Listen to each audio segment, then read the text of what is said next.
امام بخاری رحمہ اللہ نے صحیح بخاری کے اندر ایک عورت کا ذکر کیا ہے. یہ حدیث آپ نے سنی ہوگی. یہ عورت مکہ المکرمہ کی رہنے والی تھی. اس عورت کے پاس ایک فن تھا. وہ فن تھا سوت کاٹنے کا.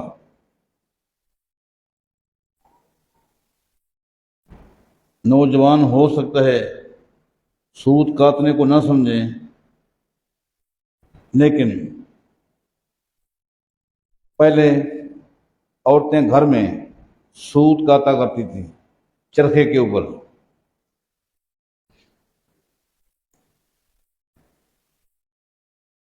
اور اس کے ذریعے دھاگا تیار ہوتا، اس سے پھر کپڑا بنتا.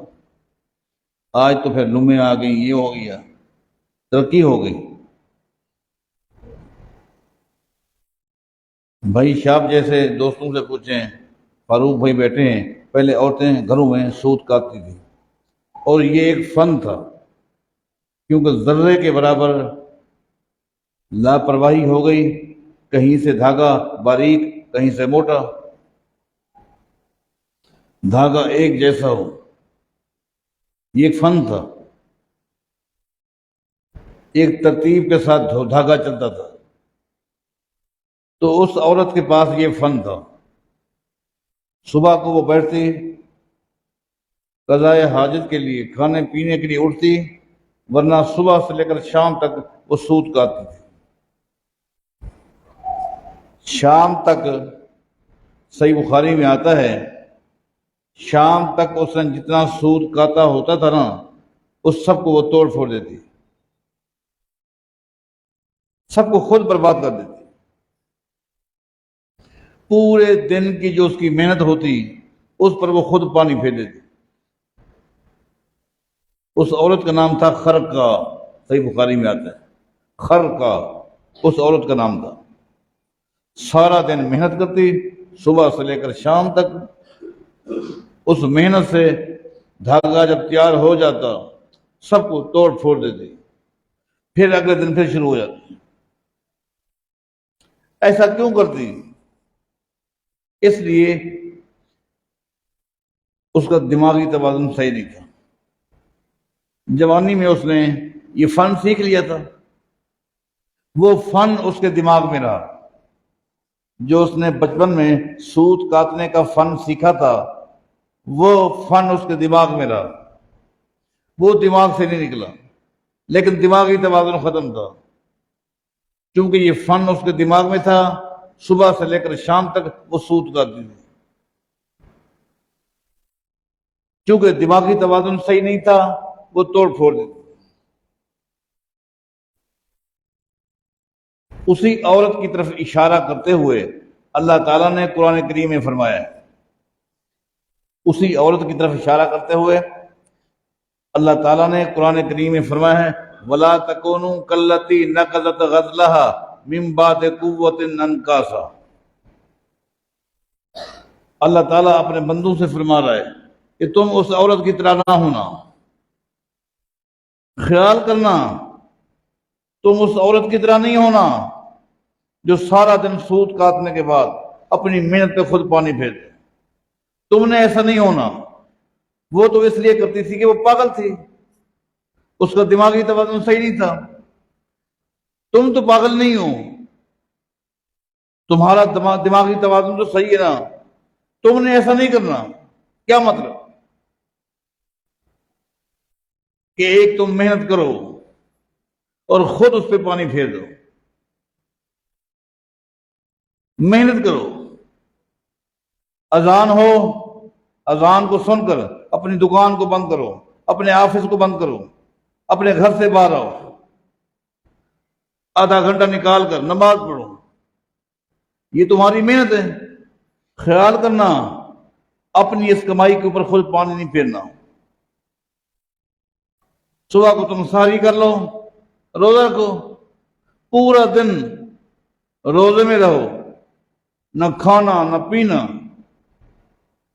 پورے دن کی محنت، خیال کرنا، اس پر پانی نہیں پھیرنا. یہ حج، یہ تمہاری محنت ہے. عمرہ، قرآن کریم کی تلاوت، صدقہ خیرات، زکوٰۃ، یہ محنتیں ہیں. خیال کرنا.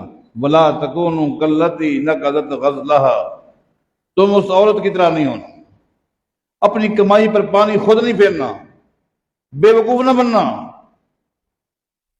کیا مطلب ہے اس کا؟ مطلب یہ ہے کہ اللہ تعالیٰ فرماتا ہے ان الشیطان لکم عدو فاتخذوہ عدوا، شیطان تمہارا دشمن ہے اور وہ ٹوہ میں لگا ہوا ہے، تمہاری نیکیوں کو برباد کرنے کے لیے تلا ہوا.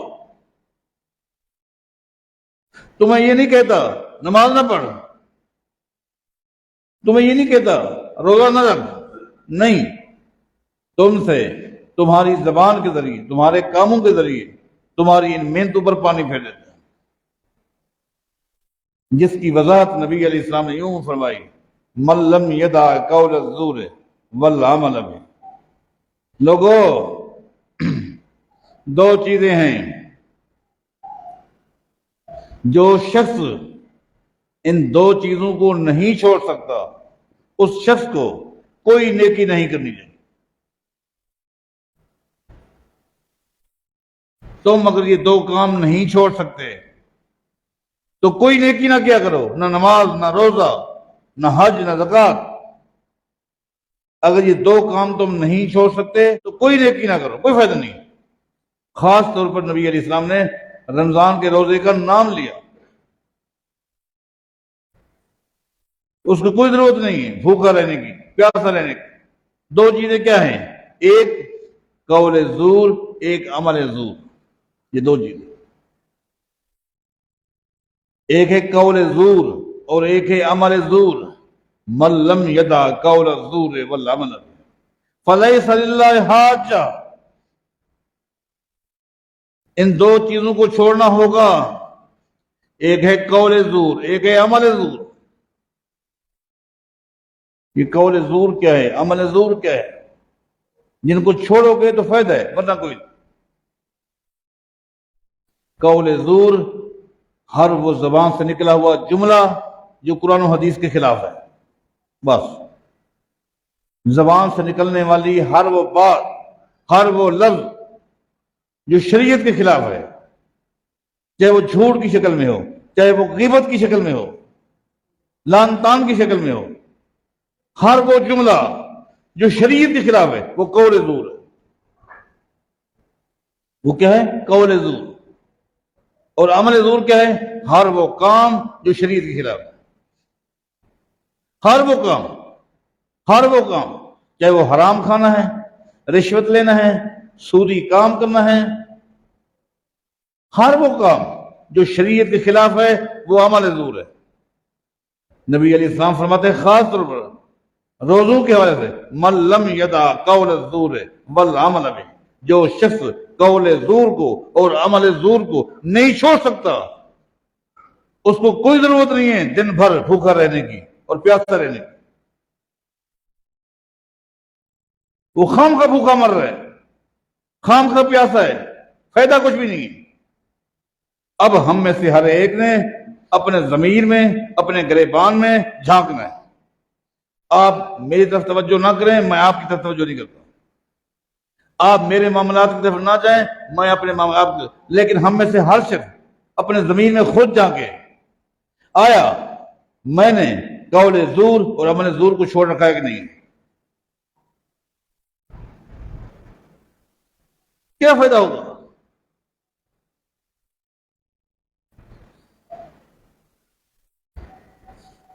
نبی علیہ السلام نے فرمایا لوگوں،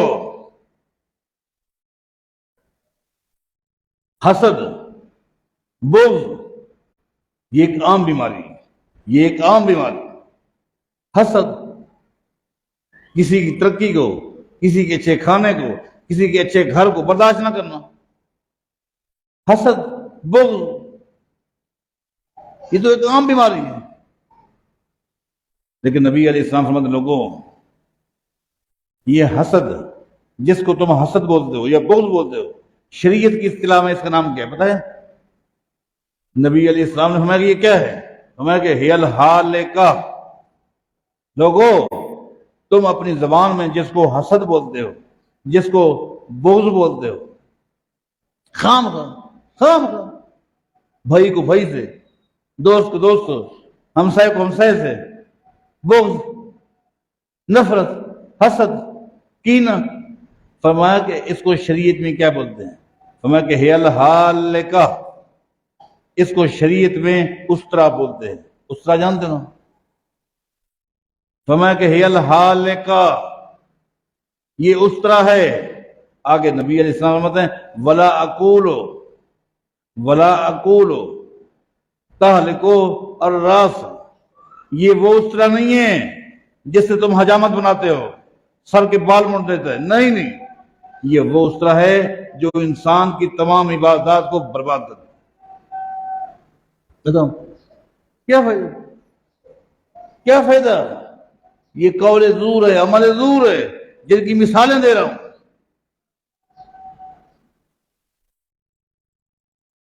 ایک اثر ہے جو صحیح طرق کے ساتھ ہے، رفعتاً، اس میں کلام ہے، قیامت کے دن ہوگا، ایک شخص کو اللہ کے سامنے پیش کیا جائے گا۔ آپ غور کریں، ایک شخص کو اللہ کے سامنے پیش کیا جائے گا، اللہ تعالیٰ اس سے فرمائے گا میں نے تجھے دنیا میں بھیجا اور تو نے عبادت کا حق ادا کیا، کوئی ایسی نیکی نہیں جس کو تو نے نہ چھوڑا ہو، قولی نیکی، فعلی نیکی، تیرے نامہ اعمال میں نیکی ہی نیکی، لیکن تیرا ایک گناہ ہے، ایک گناہ ہے، ایک گناہ۔ وہ گناہ کیا ہے؟ اللہ فرمائے گا تو جھوٹ بہت بولتے، لین دین میں جھوٹ، معاملات میں جھوٹ، حتیٰ کہ ہنسی مزاح میں جھوٹ بولتا تھا، خوش کرنے کے لیے تو جھوٹ بول، تیری زبان میں تاثیر تھی، لوگ تیرے جھوٹے قصے سننے کے لیے جمع ہو جاتے تھے، جھوٹی کہاوتیں، بس ایک بیماری ہے، تو جھوٹ بول دو، نہ تو نے کبھی زنا کیا، نہ چوری کی، نہ قتل کیا، کوئی غلط، تو نے خالی زندگی میں بس جھوٹ بولا، نمازیں بھی پڑھتا تھا، تو نے جھوٹ نہیں چھوڑا، روزے بھی رکھتا تھا، تو نے حج بھی کیے، لیکن تو جھوٹ بولتا۔ اللہ فرمائے گا ایسا ہے، تیری اس غلطی کی سزا ہے، اس کو بھگت کے پھر تو جنت میں چلا جا۔ وہ کہے گا اللہ یقیناً میری یہ غلطی ہے، اس کی سزا کیا ہے؟ اللہ تعالیٰ اس کی ہاتھ کی ہتھیلی پر جو کے 2 دانے رکھ دے گا۔ جو تو جانتے نا جی، گندم سمجھ لیں، وہ بھی ایک جو کے 2 دانے اللہ تعالیٰ اس کی ہاتھ کی ہتھیلی پہ رکھ دے گا۔ اللہ فرمائے گا ان دونوں کی آپس میں گرہ لگا دے، گانٹ دے دے، اور پھر جنت میں چلا جائے۔ وہ کہے گا اللہ جو کے 2 دانے، ان کی آپس میں کیسے گرے لگوں؟ یہ تو ناممکن ہے۔ اللہ فرمائے گا تیرا گناہ بھی ایسا ہے، جنت میں جانا ناممکن ہے۔ یہ ہے قول زور کی مثال ہے، عمل زور کی۔ شیطان یہ کام کرواتا ہے، یہ نیکیاں بھی کرتا رہے اور اپنے ہاتھ سے ان نیکیوں پر پانی بھی پھیرتا رہے۔ اللہ فرمائے وَلَا تَكُونُوا كَالَّتِي نَقَضَتْ غَزْلَهَا مِن بَعْدِ قُوَّةٍ أَنْكَاثًا، وہ تو پاگل تھی، تم تو پاگل نہیں ہو، وہ تو دیوانی تھی، تم تو دیوانے نہیں ہو، اس کا دماغی توازن صحیح نہیں تھا، تمہارا دماغی توازن تو صحیح ہے، تم تو ایسا نہ کرو۔ وہ صبح سے لے کر شام تک سود کھاتی تھی، فن تو تھا، کام تو اچھا تھا، لیکن دماغی توازن صحیح نہیں تھا، پانی پھیرتی تھی۔ تم پاگل ہو کہ دن بھر روزہ رکھو، پھر جھوٹ کے ذریعے، غیبت کے ذریعے، حسد کے ذریعے، کینے کے ذریعے، برائی کے ذریعے اپنی کمائی پر پانی پھیر دو۔ ایسا نہ کرو، کوئی فائدہ نہیں ہے۔ یہ اللہ تعالیٰ نے اپنے بندوں کو نصیحت کی ہے، کن بندوں کو؟ جو نیکیاں کرنا چاہتے ہیں، جو جنت میں جانا چاہتے ہیں، جو آخرت کی کامیابی چاہتے ہیں، اللہ نے ان کو نصیحت کی ہے۔ اللہ تعالیٰ کی اس نصیحت پر ہم سب کو عمل کرنے کی توفیق عطا فرمائے۔ اقول قولی ھذا وآخر الحمد للہ رب العالمین۔